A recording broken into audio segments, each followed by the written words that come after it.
ប្រជាពលរដ្ឋជិត100នាក់តំណាងឲ្យប្រជាពលរដ្ឋ153គ្រួសាររស់នៅភូមិអូសួស្ដីបានលើកគ្នាមកតវ៉ានៅមុខសាលាស្រុកបារាយទាមទារឲ្យអាជ្ញាធរស្រុកនិងអាជ្ញាធរខេត្តជួយរកភាពយុត្តិធម៌និងទាមទារលុយ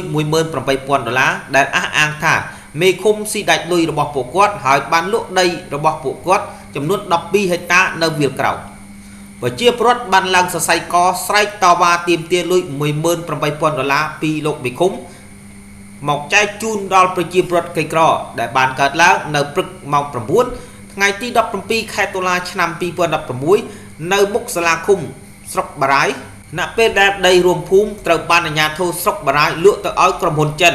នៅពេលដែលបានលុយក៏នាំគ្នាច្រកចូលហោប៉ៅរៀងខ្លួនដោយមិនគិតគូរដល់ប្រជាពលរដ្ឋនិងចែកលុយដល់ពួកគាត់ប្រជាពលរដ្ឋរស់នៅភូមិអូសួស្ដីបាននិយាយថានៅក្នុងឃុំបារាយមានប្រជាពលរដ្ឋចំនួន12ភូមិក្នុងនោះមានភូមិមួយមានរបបដីចំនួន12ហិកតាស្មើគ្នាហើយដីទាំងនោះត្រូវបានលក់ទៅឲ្យក្រុមហ៊ុនចិនក្នុងនោះដីរបបភូមិទី11ទៀតបានទទួលលុយអស់ហើយតែចំណែកភូមិអូសួស្ដីមិនបានទទួលលុយនោះទេហើយប្រជាពលរដ្ឋបានបន្តថារឿងនេះពួកគាត់បានប្តឹងទៅសាលាខេត្តកំពង់ធំម្ដងរួចទៅហើយតែអភិបាលខេត្តកំពង់ធំបានចារលិខិតបញ្ជូនឲ្យមកសាលាស្រុកបារាយដើម្បីដោះស្រាយជាបន្ទាន់ជនភូមិនៅអូសួស្ដីនេះដោយការຕົកមកស្តុកចិត្តដោយសារដីពីដណ្ដប់ហាត់នេះប្រធានឃុំលក់អស់ហើយអត់ឲ្យលុយប្រជាជនតម្លៃ$18,000ដូច្នេះនាងខ្ញុំមកភូមិនេះរួមទាំងអស់គ្នាមិនស្តុកចិត្តសុំទាមទារយកលុយ$18,000នេះដើម្បីគ្រប់ចំនួនមាន153គ្រួសារដីនេះដីសម្បទានដូចថាមកពីដណ្ដប់ភូមិនោះក្នុងមួយឃុំហ្នឹងវាមានមកភូមិពីដណ្ដប់ហាត់ដល់មកដណ្ដប់ភូមិនោះគាត់លក់ចាយគ្នាអស់ហើយរួមស្រុករួមភូមិនោះលក់អស់ណាលក់អស់ហើយគេចាយលុយគ្នាអស់ហើយតែនៅសល់តែភូមិប្រជាជនភូមិអូសួស្ដីអត់បានលុយ$18,000ដូច្នេះប្រជាជនកាត់ទុកបន្សុកចិត្តសូមសំណូមពរធ្វើម៉េចខាងរាជរដ្ឋាភិបាលអ្នកណាក៏ដោយសូមសំណូមពរឲ្យតែបានមកឲ្យប្រជាជនអ្នកក្រីក្ររកយុត្តិធម៌ឲ្យខ្ញុំផងដែលនឹងនៅចំណុចសំណូមពរទាំងអស់គ្នាសូមឲ្យរាជរដ្ឋាភិបាលទាំងអស់គ្នា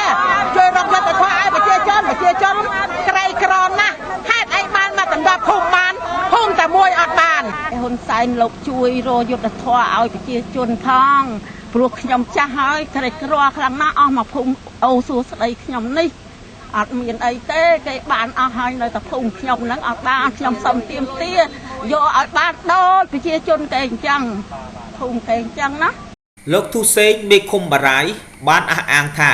វាមិនមែនដូចបងប្អូនចោតប្រកាន់នោះទេសូមស្ដាប់បទសម្ភាសន៍ដូចតទៅដោយកាលពីឆ្នាំ2007នេះកាលនោះគាត់មេឃុំចាស់យឹមយឿនហ្នឹងគាត់ហៅមេភូមិទាំង12មកប្រជុំដើម្បីឲ្យដីនៅតំបន់អាងទឹកលេជុំប៉ុន្តែក្នុងនោះមេភូមិអូទួស្ដីមួយគាត់អត់យកទេ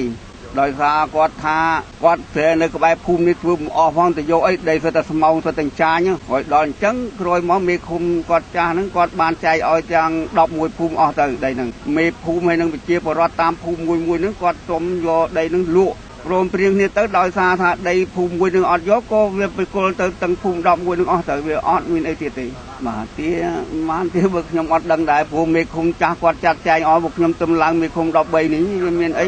ព្រោះខ្ញុំគឺថាទៅសុំពីនេះសុំបំណោះខ្លះបាន4,000ជូនដល់ក៏អត់យកទេដល់គួរទៀតដល់ណោះស្រ័យបាន5,000ហើយក៏អត់យកទៀតខេត្តកំពង់ធំខ្ញុំបុត្រថាធ្វើសេចក្តីរាយការណ៍